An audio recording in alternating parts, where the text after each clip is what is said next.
I'm here today with Lisa Sharon Harper.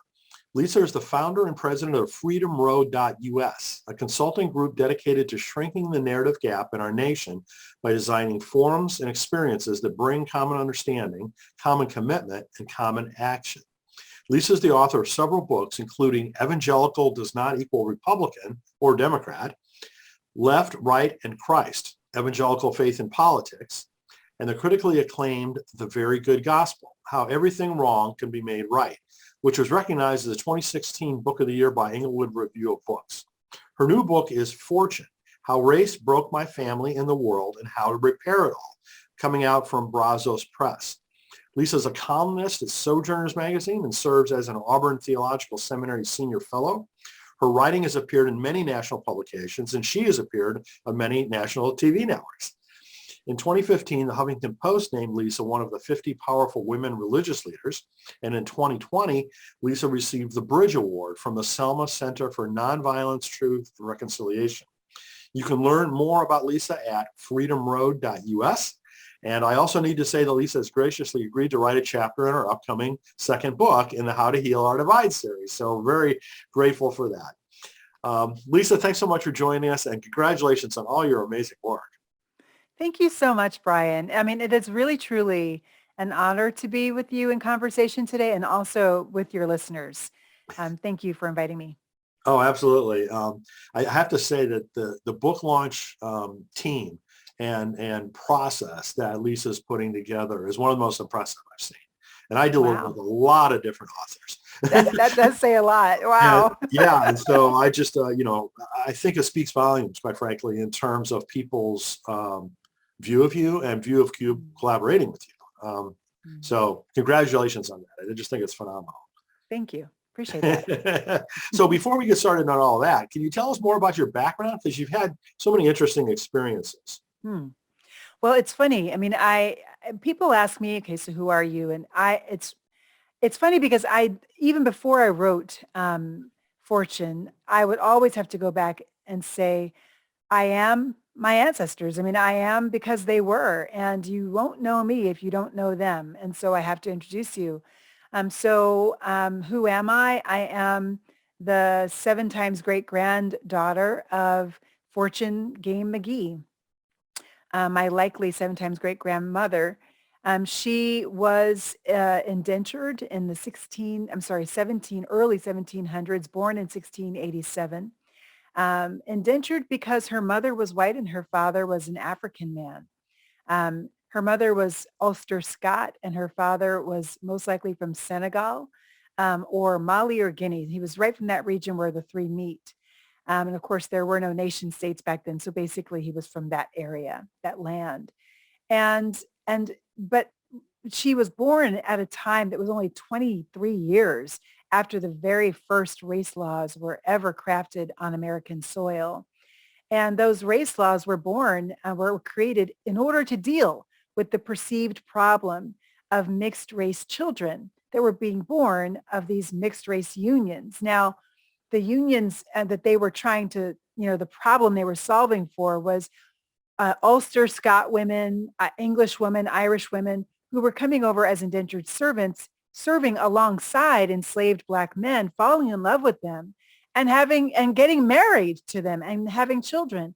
And so the planter class, who were all white men, they got intimidated. They were like, oh, no, we can't have this. What does this say about us? And also, what do these mixed race kids say about our potential free labor force?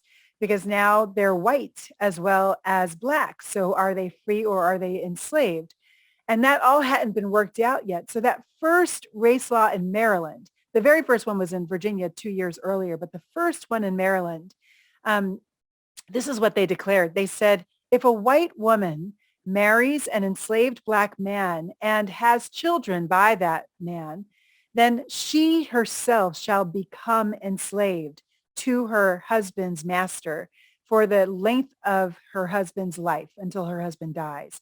And her children shall be enslaved in perpetuity, meaning that from thenceforth, her children will now be slaves and children's children and children's children's children, all through.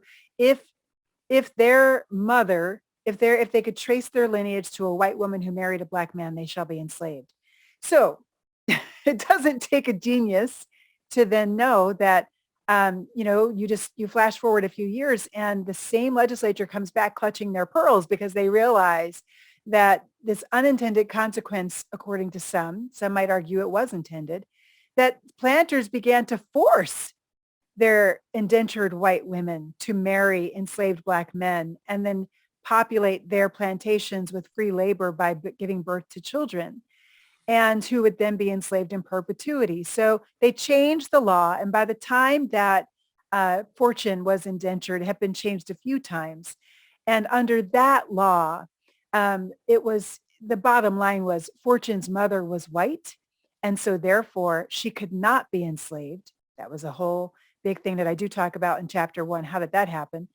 But she could not be enslaved because her mother was white, but she could be indentured. And she ended up being indentured until the age of 31 and bore several children in the midst of her indenture.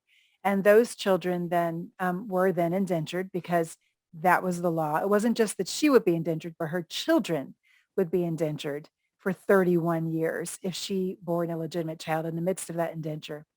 And if that child was born to a black man. If it was born to a white man, then the indenture for her children would be 21 years. Do you understand what I'm saying here? It's just so crazy. I mean, I didn't realize until I read your book about all these different laws and how they change. And oh my goodness. Yes. So you see, this is the thing. Like race is literally a set of laws. Like that's what it was. Yeah. It did not exist on this land until we legislated it. Mm-hmm. It existed in the minds, in the imaginations of people of European descent, basically because it was handed down from the Pope. The Pope was the first person to kind of give us the hierarchies of human belonging, through the manifest destiny, through the doctrine of discovery, separating civilized from uncivilized, and saying that an explorer could go snatch the land and enslave the people if they were uncivilized and unchristian. So all of these things, they all make me who I am, right? So I am Fortune, but I am also Leah, and Leah was the last enslaved woman in our family, enslaved in South Carolina, and who suffered great loss that I go into in chapter 3. But I'm also Lizzie, right, who escaped the terror of Jim Crow in the South, in South Carolina, and made the first break in our family and moved north in the Great Migration and made it in Philadelphia because she was light enough to pass. And so she did. And then she called for her children to come north and join her, my grandmother among them, who never again set foot in the South because she had such a horrible experience there. We believe that she might have been raped while there by one of the men that she worked for in domestic service. And she worked in domestic service, by the way, because after the close of Reconstruction, one of the laws that was passed in South Carolina when the dirty deal was made in 1877 that pulled the troops out of the South in order to have the South play nice with the North after that election year. What happened was South Carolina passed a law that said people of African descent can only work in 2 kinds of industries, either the fields or in domestic labor. I swear to you, that is what they did by law. Wow. So that relegated my ancestors, Lizzie among them, to only being able to, and Willa, my grandmother, to only being able to work in domestic service. And it was a very common experience of domestic servants, women, to be raped. So the rape was as a result of the law. Do you see what I'm saying here? Yeah. So, and then push forward, and I am my mother and my father. My mother was a member of SNCC, the Student Nonviolent Coordinating Committee. She actually dated Stokely Carmichael for a hot minute, And That's great. The Black Power guy. And we talk about his Black Power speech in her chapter.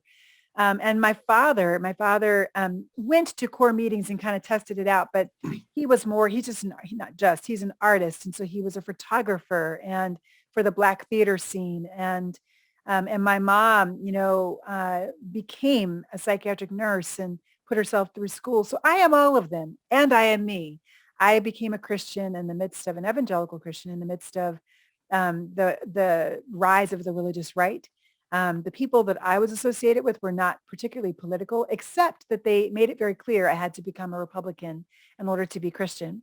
When I became a Christian in 1983, the same year that Ronald Reagan was running for his second term in office. And that ended up being right at that same time when the religious right was kind of its its strategy. And the main strategy that it put together was the strategy to flip the Supreme Court in its makeup and its weight. At that point, it was weighted toward liberals.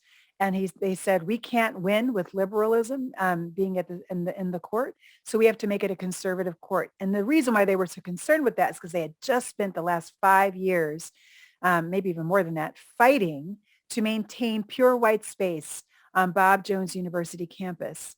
And they lost that fight. And that year in 1983, that's when they looked up and said, we need to start the religious right.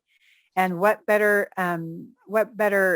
issue do we have to actually then carry this forward? Because we can't use race anymore because it's not in. People won't really follow us if they think we're racist. So instead, we're gonna make the flashpoint women. We're gonna make the flashpoint Roe v. Wade, and that ended up being their flag until this day.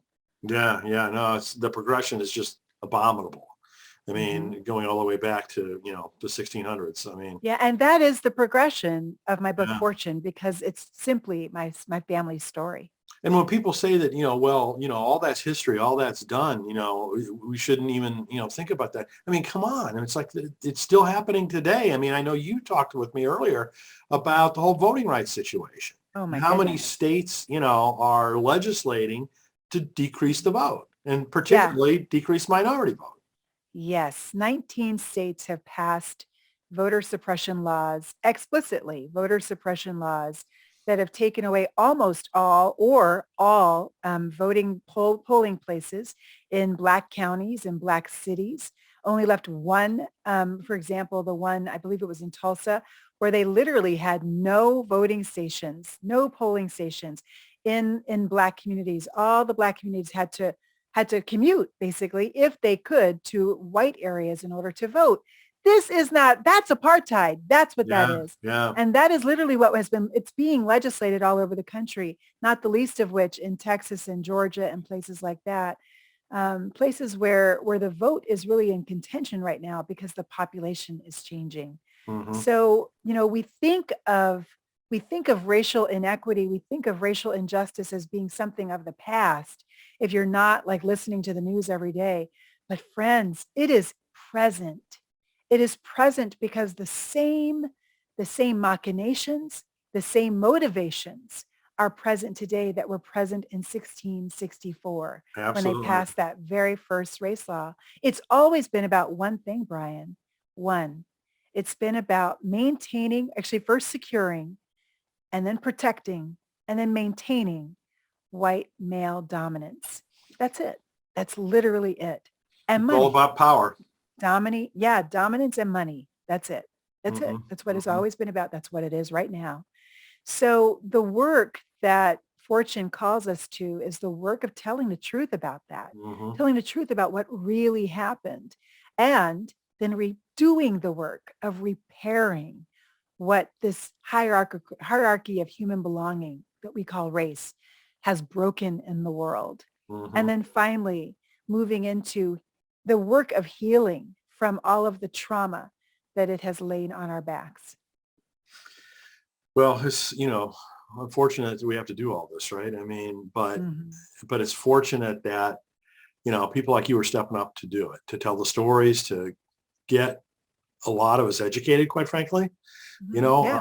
There's a lot of things that I've read, not only in your book, but some of the other books that I've read about reparations and, history now that I didn't know. Yeah. They weren't taught to me when I was a kid and, or anywhere else. And so it's like, I feel like, the blinders are coming off in some sense. Oh, hallelujah. Isn't that the goal? That's the goal, right, of writing. The goal of writing is to shine light. Yeah. Yeah. That's the goal of writing. And if we can shine just a little bit of light on this, I really do believe that it can make a huge difference. So I'm encouraged actually that even in your own experience that blinders are coming. Blinders came off for me in the research. I didn't know that thing about the law that was passed in South Yeah. Carolina. I had no Yeah. idea about that law, but that totally explains why would Lizzie pick up and leave everything that her family had known for hundreds of years in order to go to a place she'd never been and she only knew like one or two people in Washington, D.C. and nobody that I know of in Philadelphia. Why would she do that? She would do that because the image of God in us, we are all created in the image of God, meaning we have human dignity, every last one of us. And what that means is that every last one of us was created to exercise agency in the world, to help shape the world. And when you push a people group down, you are crushing the image of God on earth. It begs for light, like flowers and plants beg for light. The image of God begs for oxygen to breathe and flourish and grow. So for her, that oxygen, she said, north, I have to go north to get that oxygen. And that was enough to make her not only leave the life that she had known in the South, but her children, her darkest Mm, children, she mm, left down south mm. so that she would not be found out. So she did pass. She passed for white for a good number of years. And then she was found out when she fell in love with a dark-skinned man. And then at that point, she was taken off of the floor because they never had waitresses, black waitresses, on the floor of restaurants in Philadelphia or New Jersey. Instead, they had us back in the kitchen. So she worked as a baker for the rest of her life. She actually became a really renowned baker at the Grand Hotel in Philadelphia. And get this, there's another story that came out in the research. She, during the Great Depression, she would take the extra baked goods home every day and feed the neighbors with it. Mm. Wow. Yeah, Well, in reading this book and obviously listening to you talk about it, it's clear that you spent a lot of time researching this. I did. I mean, 30 years. how long ago did you start? I started in 1991. Wow. Mhm. Oh my. 1991. But see, when I started, I didn't start thinking I'm going to write a book, right? I started just thinking I want to know who I am. I mean, as people of African descent, part of what it means to be of African descent in America and to have descended from enslaved people is that once you get past the Civil War, our histories become hidden. We are not documented, intentionally not documented, only in terms of names. So it becomes incredibly hard to trace.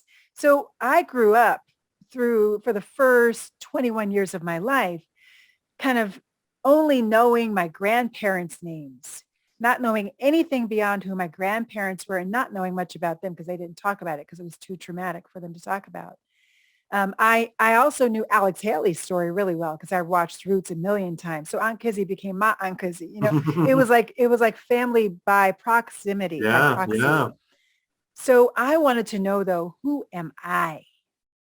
And how did I get here? So my mom and I actually embarked on that project together. We'd go on the phone together when I was living in New York City, just out of college. And it was the number one way that we would bond. And I would ask her to share with me the family tree. I still have my original sketch of the family tree. I Wow. sure Cool. do. I really do. And that sketch had no names, only dates and relationships. Great grandpa lived in this time. Great great grandpa lived in this time. This is where they were. I didn't know their names yet though. So the work of family story, excavation is not only the work though of people of African descent. It is also essentially the work of people of European descent as well. Because whiteness as a construct, this thing that got started in 1662, that to be white was to not have, and particularly white male, was to not be slave, to be the opposite of slave, to actually be ruler, to be of the citizen class, the class that would have the right to own land, the right to take someone to court and to be a witness in court, the right to vote, the right to start a business, the right, all these rights. That was explicitly given to white men through that first race law and all the iterations afterwards. And so whiteness developed then, but it required of people of European descent full, um, full loyalty, explicit loyalty. So they could not hold on to the loyalty or the identity that they held from their homeland. If they were Lithuanian or German or Armenian, they had to give that up in order to become white. And so when you have your central identity as this thing that we call white, then it lives in another world. It lives floating somewhere because it's not tethered to anything. It's not real. It's like a ghost, a figment. It's created by a law, and it means something different, even in different nations that you go to. Um, white manifests differently in Brazil than it does here, right? A white Brazilian there would be called white. A white Brazilian here would be called Latino, right? So like really, Yeah, right. yeah. So it's different. And so it's not real. So my strong encouragement to people of European descent is, hey, you've got work to do too. You have to mine your family stories to reconnect yourself to your own story, to your own family's land, to where they actually came from and why did they leave and how did they get here? I guarantee you is one of three things that got them here. One, oppression. Two, poverty. Or three, they might have been among that truly noble class. And I mean truly, and just in terms of they were called nobles, they were granted land by the imperial powers that colonized this land in the very beginning. Those are the three major ways that people came here Absolutely. of European descent. And I think that as you connect with that experience, there's a grounding that can happen for you. So you don't need to feel threatened by the rise of other people who are grounded in their experience. You too can be grounded. You too have an identity. You too have a heritage. You too are rooted to earth and rooted to story and rooted to people. And then maybe, just maybe, we can lay down our arms against the image of God in others and simply be human. Well, I have to tell you that, I mean, when I was reading your book, I made a note on my calendar. I mean, I live by my calendar. Nothing ever happens unless it's on my calendar. I know, So I me too. put I a like date that on my too. calendar for later in February on the weekend to finally go to ancestry.com and start doing this. Because Oh my I've never done that before. gosh! I've always had in the back of my mind that someday I want to do this, you know. Oh my So gosh. I know very little about my ancestry other than just the direct patriarchal lineage Mhm, for a few mhm. generations. And so your book inspired me literally to to Wonderful. put that on my calendar, Wonderful. force myself to do this. And they're not paying me. They should be, but they're not paying me. Yeah, yeah. So yeah, this is wonderful. It's and like this is not an advertisement. You can also do it through My Heritage or My Family. There's lots of different spaces that you can do that and do your DNA too, because you get a fuller story that way. Mm.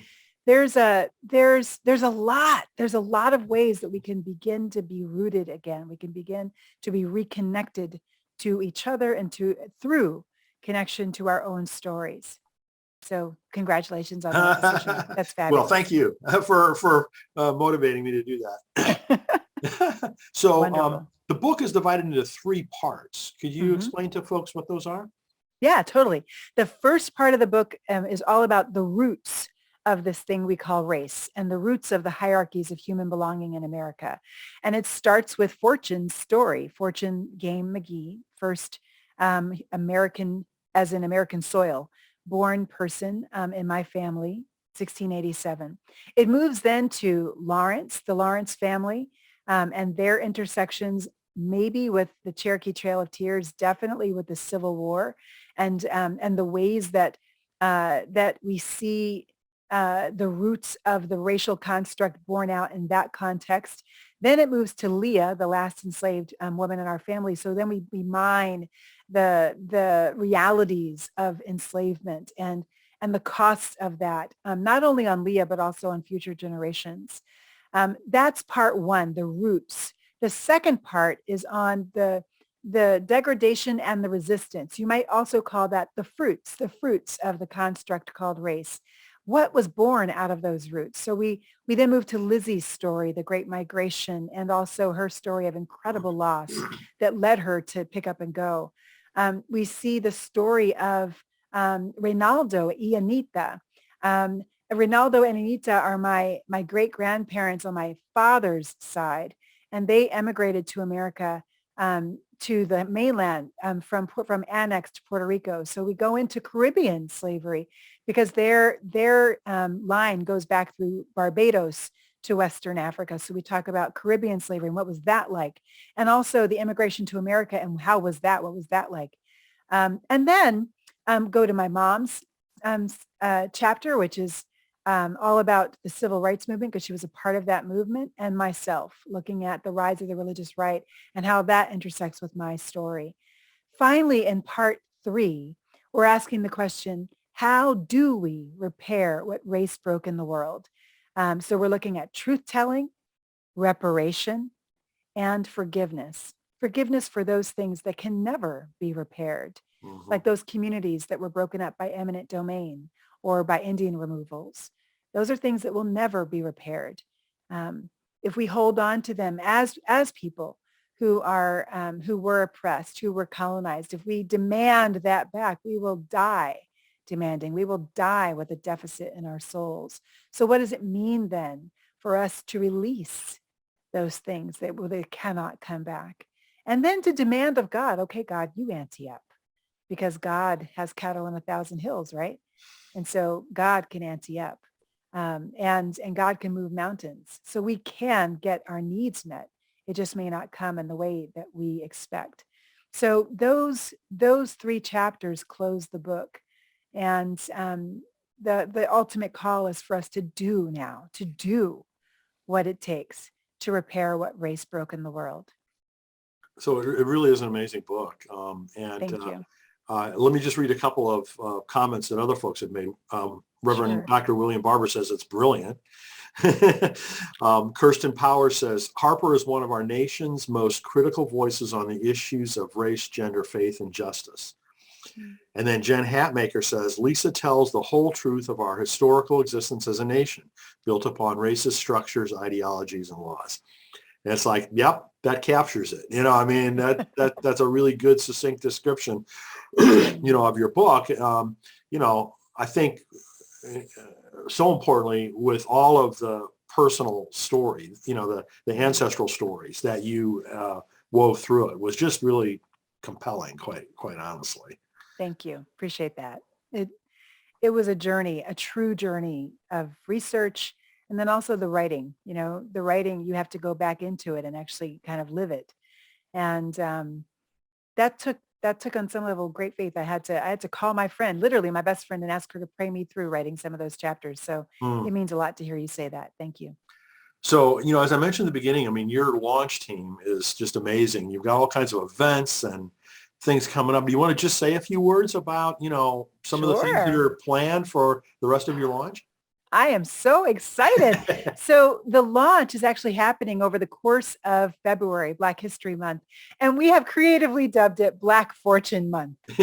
We are not just looking about a history. We are looking about how do we leverage this month to help begin to fix what race broke in the world. And so we're going to launch on February 6th with Ebenezer Baptist Church and St. Luke's Episcopal Cathedral down in Atlanta are going to be doing a co-hosting an event with me in conversation with the rector at St. Luke's, Winnie Varghese, and then also Reverend and Senator Raphael Warnock, which is going to be fabulous. Can't Yes, can't even yes. believe this is happening. Can't believe it. And it'll be live too and streamed. Next, a few days later, 2 days later, we have the actual launch of the book. Where it hits bookshelves on the 8th of February. And we're going to be doing a major Twitter storm. So join us on the hashtag Fortune Book around 4 p.m. Eastern time all across the country. We are going to be in conversation on Twitter about the book Fortune with people who have already had a chance to read it and who'll be giving comments and just celebrating the release. And then finally, 2 days later, we'll be at Trinity UCC Mm. in Chicago, Trinity United Church of Christ with Reverend Dr. Otis Moss III. That'll be a streamed event, live, but also virtual. And so it is going to be an awesome conversation with an incredible intellectual in today's church who's going to be going deep, and he knows his stuff. He knows his Yes. stuff. It's so exciting. And Yes. then throughout the month, we have about 15 other events that are going to be launched, and you can find out more about those events at blackfortunemonth.com. Good. blackfortunemonth.com. Okay. Wonderful. Super. Yeah. Well, again, the name of the book is Fortune, How Race Broke My Family and the World and How to Repair It All. And you can find it at that website that Lisa just mentioned, and also freedomroad.us. And Lisa, again, congratulations. I'm very, just thrilled by what you're doing. Thank you. Normally, when I conclude these interviews, I always ask folks, okay, what's next? Can you talk anything about the future? And I don't know, I kind of really don't want to ask you that, honestly, because I don't want to take anything away from this amazing plan that you've already got going. And I'll have you back next time, when it's time to talk about whatever you're going to do next. Let's do that. That sounds good. Oh, and I forgot to mention, actually, that at the end of the month, on February 28th, a bunch of faith leaders are going to be flying into D.C., hopefully including yourself, Brian. It'll be really fun. And then the next day, on March 1st, so this is actually looking forward, March 1st, we're going to be going to the Hill in order to talk with the leaders of the H.R. 40 and TRHT Commission Act bills that are put forward in Congress right now that are calling for truth commissions and studies to find out what it would take to actually do reparations for people of African descent in America. So we're pushing for that, pushing for repair in the last days of February. So you can join us for those Take Action Days as well. Yay, yay. Fantastic. Mm-hmm. Well, again, Lisa, congratulations. Thanks so much for sharing, this with us, this whole story, and all the incredible work that you're doing to launch this. So really appreciate it. Thank you, Brian.